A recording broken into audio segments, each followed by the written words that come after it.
آتینا کل کوثر. مل کے ایک صلوات پڑھ دیجئے بابا صاحب.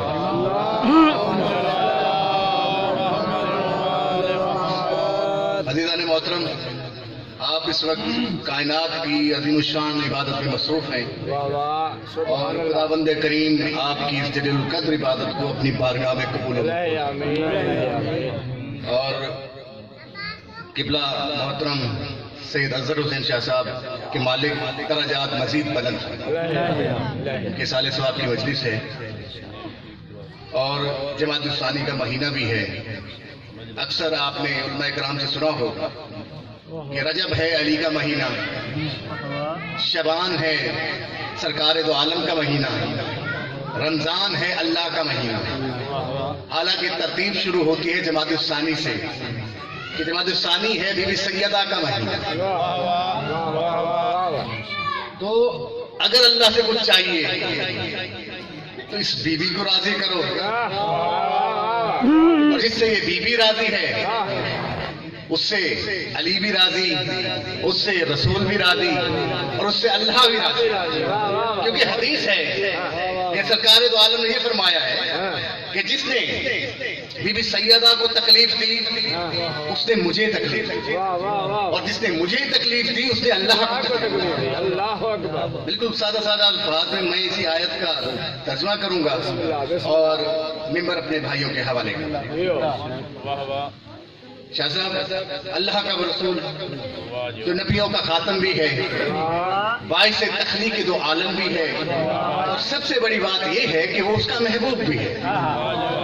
نہ اس کے رسول ہونے میں وہ ثواب ہے، نہ نبی ہونے میں لطف ہے، تو لطف اس کے حبیب ہونے میں ہے، محبوب ہونے میں ہے.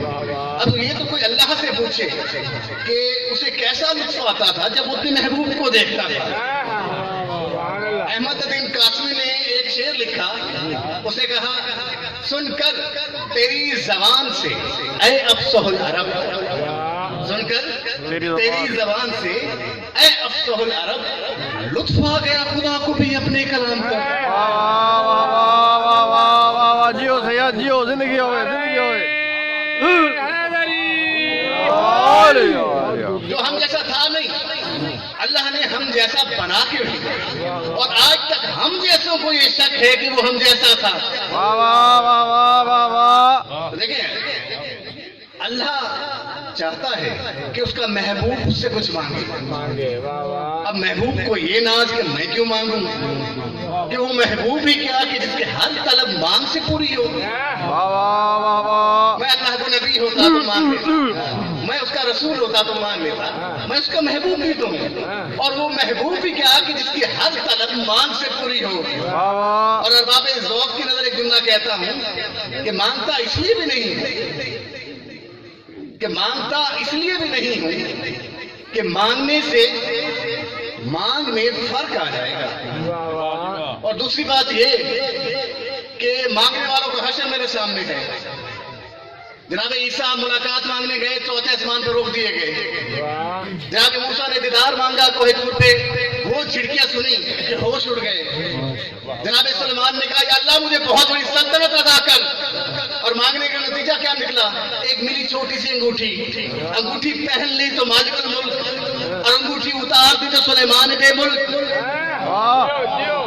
وہاں اللہ اپنے پورے جلال میں آ کے فرماتا ہے سلیمان انگوٹھیاں مانگ مانگ کے حکومت کرنا اور بات ہے، انگوٹھیاں جو ہے زکات، انگوٹھیاں زکات میں دے کر ولایت تک تم مچا دینا اور بات ہے. جیو جیو جیو، زندگی ہوئے زندگی ہوئے. تو اللہ نے سوچا کہ شاید میرا محبوب جو ہے پبلک میں مانگتے ہوئے گھبراتا ہے، تو چپکے سے ایک رات اپنے پاس بلا لیا کہ وہاں نہیں مانگتا تو یہاں مانگ لے. کہا ادنو منی، تھوڑا اور نیڑے ہو. اس نے کہا ابھی بھی فاصلہ ہے. کہا ادنو منی، تھوڑا اور نیڑے ہو. اب وہ بلاتا رہا، یہ جاتا رہا. اب جاتے جاتے اتنے قریب پہنچ گیا کہ محبوب کے دل میں آیا کہ میں اپنے عاشق اللہ کے گلے نہ لگ جاؤں، مگر اس کا گلا نہ تھا، اس کو گلا نہ تھا. تو اللہ نے کہا اے میرے حبیب تو نہیں مانگتا تو ہم شاہی اعلان جاری کرتے ہیں کہ ہم تمہیں کوثر عطا کرتے ہیں. واہ واہ واہ واہ. مولوی صاحبان یا ترجمہ کرتے کوثر کا چشمہ. ہم تو سن کے پانی پانی ہو گئے. کتنی محنتیں بھی کی, اتنی ریاضتیں بھی کی, اور ملا کیا؟ ایک چشمہ جو اللہ ہر مومن کو نعرہ حیدری پہ دے دیتا ہے. واہ واہ واہ واہ واہ واہ. یا علی یا علی یا علی. صحابہ کرام نے پوچھا یا رسول اللہ وہ تحفہ کیا ہے, وہ کوثر کیا ہے؟ کہا ایسے نہیں بتاؤں گا, کل نماز تہجد کے بعد میرے در دولت میں آنا. جب سارے صحابہ کرام وہاں اکٹھے ہو گئے تو جبرائیل نے شاہی اعلان جاری کیا, کہا بادب باب لاہدہ, ہوشیار, سرکار دو عالم اپنے گھر سے برآمد ہو رہے ہیں فرشتوں کی دربانی میں, عصمت کے حصار میں, تقوی کے دور میں, تطہیر کے فرش پر خاک شفا کا مصلی بنائے ہوئے, جہاں توحید کی شمع روشن ہے. سرکار ایک پھول کو سفید رومال میں لپیٹے ہوئے کبھی آنکھوں سے لگائے, کبھی سینے سے لگائے باہر نکلے اور کہا او میرے صحابیوں سنو, اللہ نے مجھے خدیجہ الکبریٰ کے بطن طیبہ و طاہرہ سے فاطمہ نامی کوثر عطا کی. جیو جیو جیو. اور ہاتھ بلند کر کے نعرہ حیدری.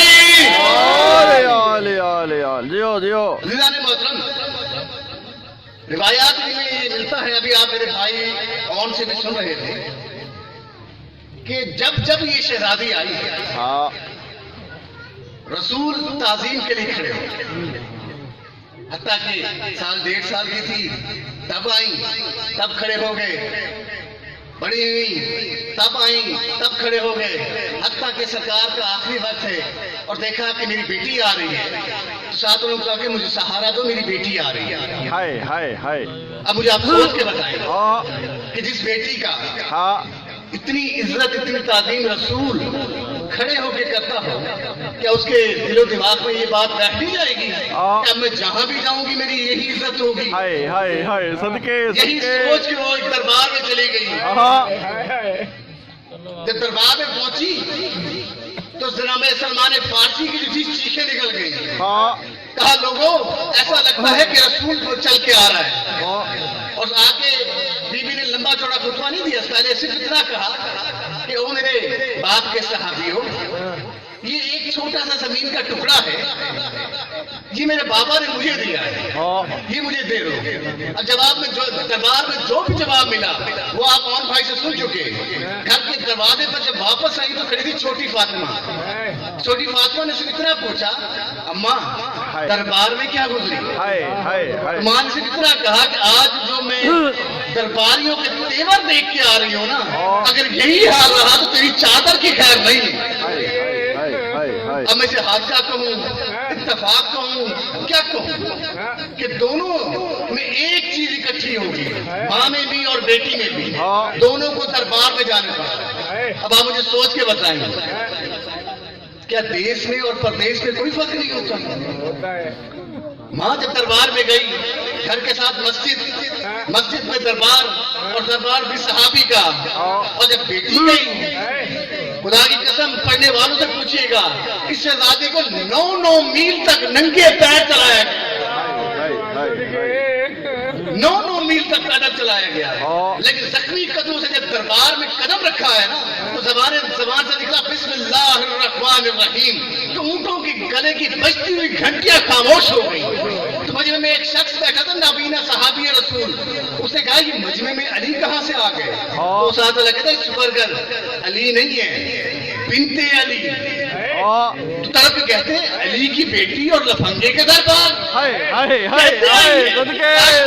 تیری آنکھیں نہیں ہیں, وہ آئی نہیں ہے, وہ لائی گئی ہے. تو طرف کہتے ہیں کہ لائی گئی ہے. کہا بابا تو دیکھ نہیں سکتا, وہ تو ننگے سر بھی ہے. کہتی مار کے آئی ہے. دنیا میں یہ کہتی ہے کہ عورت ہو کر مردانہ لہجے میں کیوں بولی؟ بی بی یہ بتلانا چاہتی تھی او یزید, چادریں چھین کر تو یہ سمجھتا ہے کہ تو نے ہمیں بے پردہ کر دیا.